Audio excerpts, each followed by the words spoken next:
حضرت ابو ہریرہ رضی اللہ تعالی عنہ سے روایت ہے، رسول اللہ صلی اللہ علیہ وآلہ وسلم نے ارشاد فرمایا،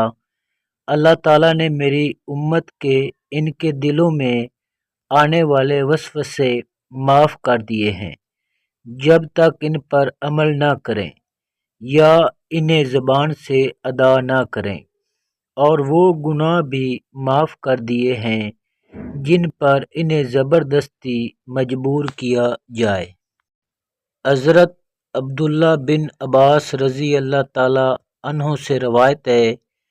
نبی کریم صلی اللہ علیہ وآلہ وسلم نے ارشاد فرمایا، اللہ تعالیٰ نے میری امت سے غلطی، بھول اور وہ گناہ معاف کر دیے ہیں جن پر انہیں زبردستی مجبور کیا گیا ہو۔